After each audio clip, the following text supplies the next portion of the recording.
પાદરા તાલુકાના ડબકા ગામ પાસે આવેલા મહીસાગર નદીના કાંઠા વિસ્તાર કહી શકાય કે ત્યાં નદીમાં પાવર ગ્રીડ કંપની દ્વારા પાળો બાંધવાના કારણે ક્યાંક ને ક્યાંક હાલ ખેડૂતોની જે મુશ્કેલી છે, ખેડૂતોની મુશ્કેલી હાલ વધી રહી છે। કેમેરા પર્સન જે પ્રકારે આપને બતાવી રહ્યા છે, આ દ્રશ્યો છે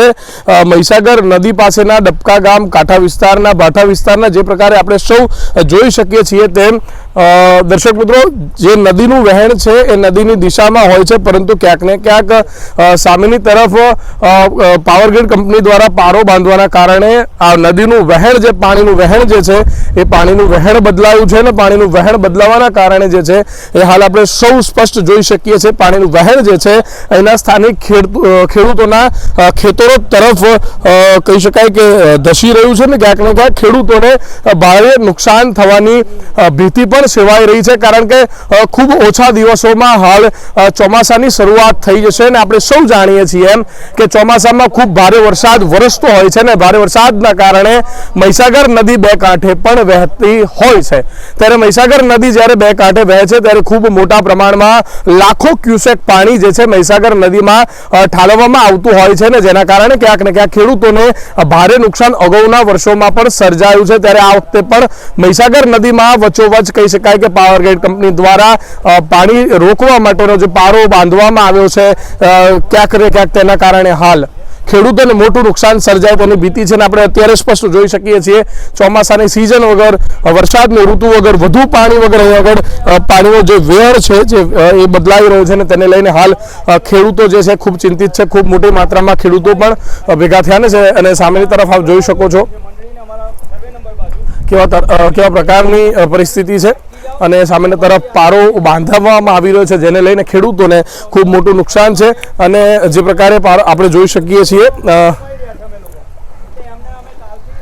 સામે પણ બાંધકામ છે, આપણી સાથે સામાજિક આગેવાન અને પૂર્વ સરપંચ પણ છે। મહેશભાઈ, શું પરિસ્થિતિ અને શું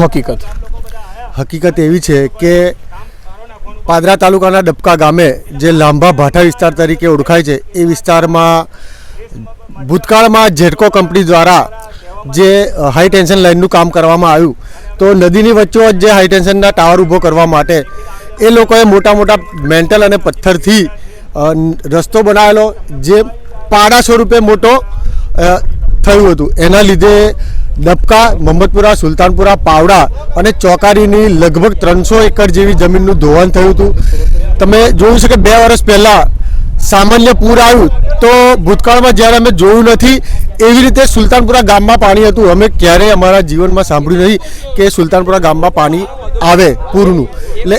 તમે જોયું એમ 2 વર્ષ પહેલાં એટલું બધું નુકસાન હતું, સરકારે કંઈ વળતર તો જમીનનું ધોવાણ કે જમીનના પાક નુકસાની કંઈ આપ્યું નહોતું, પણ ફરીથી આ જ પ્રકારે કુદરતી આફત તો સમજ્યા કે માણસ એને સામે લાચાર છે, પણ ફરીથી પાવર ગ્રીડ કંપની દ્વારા આ માનવ સર્જિત આફત ઊભી કરવાનું એક કાવતરું થઈ રહ્યું છે, જેનો ડબકા અને આજુબાજુના ગામોના ખેડૂતો દ્વારા વિરોધ થઈ રહ્યો છે। વિરોધ છે, શું માંગણી છે? વિરોધ અમારો એ જ છે કે સરકાર વિકાસ કરે, એમાં કોઈ વાંધો નથી, પણ આ તો વિકાસની સાથે સાથે વિનાશ થઈ રહ્યો છે। ખેડૂતો, જો ભારત કૃષિ પ્રધાન દેશ છે, જો ખેડૂતો જ અહીંયા સુખી નહીં રહે તો વિકાસ એ ગણી જ નહીં શકાય। એટલે અમારો વિરોધ છે કે અમારી જમીન બચાવો અને આ પાડાનું બાંધકામ છે તાત્કાલિક ધોરણે તમે રોકો, એ જ અમારી માંગણી છે। દર્શક મિત્રો, મોટી સંખ્યામાં ખેડૂતો આગેવાનોનો વિરોધ છે। અહીં આગળ પારાની કામગીરી અટકાવવામાં આવે અને ખેડૂતોને ન્યાય આપવામાં આવે। કૃષિ પ્રધાન દેશમાં ક્યાં સુધી ખેડૂતો જે છે આ તમામ પરિસ્થિતિનો સામનો કરશે? દર્શક મિત્રો, ખરેખર પાદરા તાલુકાના ડબકા ગામ પાસે આવેલા આ ભાઠા વિસ્તારની આજુબાજુના જે તમામ ખેડૂતો છે હાલ જે નુકસાન થવાની ભીતિ છે તેને લઈને ડરી ચૂક્યા છે, કારણ કે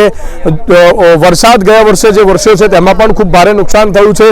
પૂરની પરિસ્થિતિનું નિર્માણ થયું છે, પૂર આવ્યું છે, ત્યારે આ વખતે જ્યારે આ પ્રકારના પારાનું નિર્માણ થઈ રહ્યું છે ત્યારે તેના કારણે વધુ નુકસાન આ ખેડૂતોને વેઠવાનો વારો આવશે। ત્યારે સરકાર વહેલી તકે આ પારાની કામગીરી જે છે અટકાવે, બંધ કરે તેવી માંગણી હાલ જે છે એ ડબકા ગામ, આજુબાજુના ખેડૂતો, નદી કાંઠે આજુબાજુ આવેલી જમીનોના તમામ ખેડૂતોની આ એક સ્પષ્ટ માંગણી સરકાર સાથે છે।